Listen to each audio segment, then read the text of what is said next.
folks. You know, sometimes I forget how obvious things can seem to a person once he's already experienced them, and how a person can roll their eyes at someone who doesn't understand it just because one tends to perceive things better, or one has already been through that. For example, a person who lays down and is looking up at the stars with a friend, and say your friend says something to the effect of, "What if there's other life out there?" Now you just laugh and say, "God, where are you coming from? You never thought about that?" I mean, but there are people out there who really don't think about things very deeply. So, with that said, I wanted to do this video about transmutation. I'm probably going to name it transmutation, so I imagine people won't really look it up unless they know what transmutation means, and I just take that for granted. Transmuting metals into gold, alchemy, so to speak. I've done this in the past where I've made a couple of videos about alchemy, but I think that this is more important than ever right now. Transmutation is an archetype. Alchemy is an archetype. Now, I'm not going to say that there weren't people trying to physically turn lead into gold, and I'm not going to try to assume whether or not that attempt was in vain just because of what they'd read from past ideas, or if perhaps someone took the idea of transmuting lead into gold and used it as an archetype for bettering a person.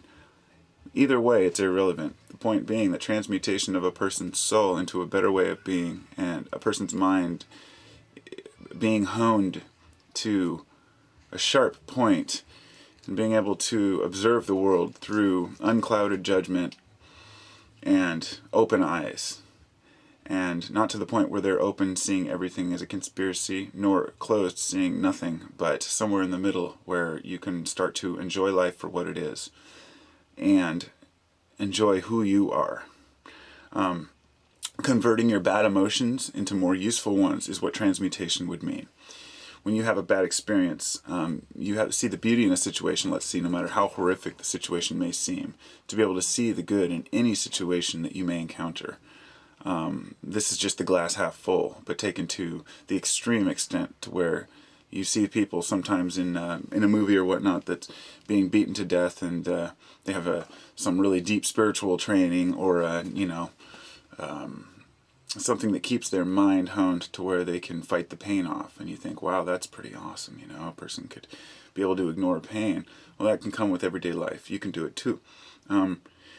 Another transmutation is to see how bad things that happen shape our world, and how the outcome can be better. And I have had people upset at me because I said, well, maybe the bomb that dropped in Hiroshima has a good outcome.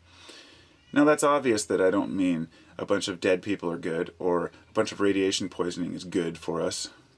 But seeing the glass half full must extend to every situation, including that which is the most horrific in history. All the horrific events that we have done have an outcome that is positive, regardless of what you may think. The positive outcome may be that if we hadn't used the atomic bomb in 1945, then perhaps someone would have used it since then.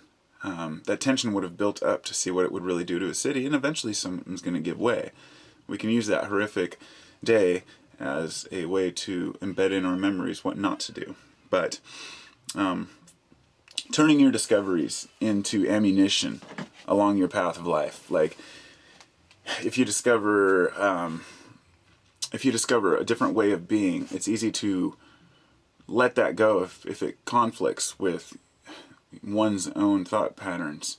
Say, well, I don't want to believe that, because if I do, that means I have to act a certain way, and I have to behave a certain way. This is a big issue in all types of in all types of teachings. It's a person will not even want to go by the instructions or way of being of their own religion, because they are so tied up in the way that they're living that it conflicts with the things they want to do. I guess you could break it down to say, well, I'm not going to believe that because I want to do this. And you can't argue with yourself, and you can't fight your own soul. You know in your heart what's true. So being able to transmute all negativity into positivity is really the only way to live. And one may call you ignorant for it, or one may say, well, you're ignoring the issues, but deep down inside you know you're not. You need to embrace the issues, analyze what they are, and let them go if they're not worthy. And every issue has its own amount of validity, and I don't think that there's any particular issue that doesn't need to be addressed, and there's always going to be a few people in society that need to address each issue strongly, like the one guy that fights for just the rights of panthers to live. There's not a lot of people fighting for a specific species, but there are groups of people who do it. It may not be important to everyone, but for some people it is. Every person can take these things that they do in the world and use them to their benefit. And even the negativity. Transmute all your negativity into something positive, no matter how horrific. And don't think of yourself as a bad person because you see the light in something bad. Because, indeed, that is all there is. Much love. Peace.